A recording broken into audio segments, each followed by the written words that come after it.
আজি আহিছোঁ এটা নতুন ভিডিঅ' লৈ। আজিৰ ভিডিঅ'টোত এই 4টা ৰুমৰ তলৰ পৰা পিনটোলৈকে কিমানখিনি বয় বস্তু লাগিলে আৰু টকা কিমানখিনি খৰচা হ'ল এইখিনি আপোনালোকৰ আগত মই হিচাপটো ৰাখিম। আপোনালোকে ভিডিঅ'টো শেষলৈকে চাব। আৰু এতিয়া মই হিচাপটো লৈ আহিছোঁ। এই ঘৰটোৰ পিনটো মই গাঁথনি কৰোঁতে মোৰ ইটা লাগিলে 1190টা ইটা, আৰু ইয়াত 1190টা ইটাৰ দাম হ'ল 11,900 টকা। আৰু ৰড লাগিলে মোক 10 mm 44 পিচ 44 পিচ, ইয়াত 19,800 টকা হৈছে। আৰু 8 mm লাগিছে 10 পিচ, ইয়াত 2200 টকা। কইল লাগিছে 40 কেজি 2800 টকা। আৰু শিল লাগিছে 2 চিয়াম, ইয়াত 4,400 টকা। বালিত 6 চিয়াম 60 পইণ্ট গৈছে 3 গাড়ী DID, ইয়াত 7,500 টকা হৈছে। আৰু চিমেণ্ট লাগিছে মোক 26 পেকেট, ইয়াত 11,700 টকা। আৰু মেটেল লাগিছে মোক 1 চিয়াম।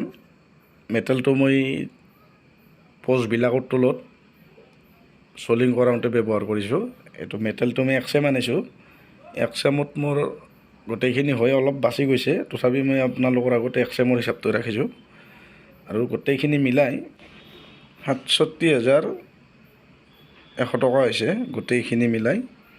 আৰু ইয়াতে মই মিস্ত্ৰী খৰচটো ধৰা নাই, আপোনালোকে এইটো যোগ কৰি ল'ব। মিস্ত্ৰী খৰচটো কেনেকৈ দিয়ে আপোনালোকে, যদি ঠিকা দিয়ে ঠিকাৰ হিচাপটো যোগ কৰি ল'ব, হাজিৰা দিলে হাজিৰা হিচাপটো যোগ কৰি ল'ব। আৰু মোৰ চেনেলত যদি আপোনালোকে নতুনকৈ আহিছে চেনেলটো ছাবস্ক্ৰাইব কৰি ল'ব। আগলৈ আপোনালোকে এনেকুৱা নতুন নতুন ভিডিঅ'বোৰ পাই থাকিব। আৰু ইয়াতে মই এটা কমেণ্টৰ কথা ক'ব বিচাৰিম। এজন মলয়া বুলি এজন ছোৱালী নে তিৰোতাৰ মই গম নাপাওঁ,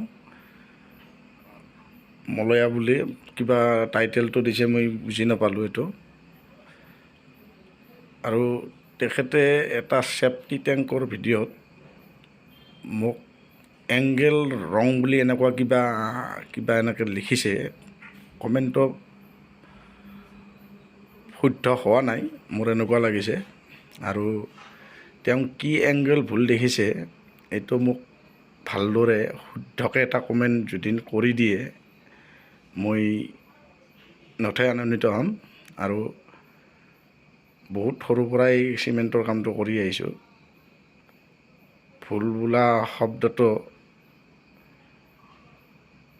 কামটো কৰাৰ আগতে বহুতখিনি ভাবি চিন্তিয়ে কৰা যায়।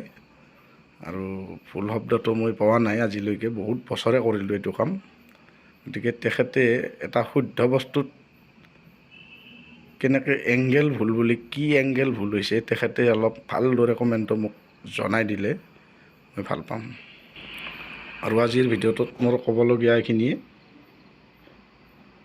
ধন্যবাদ।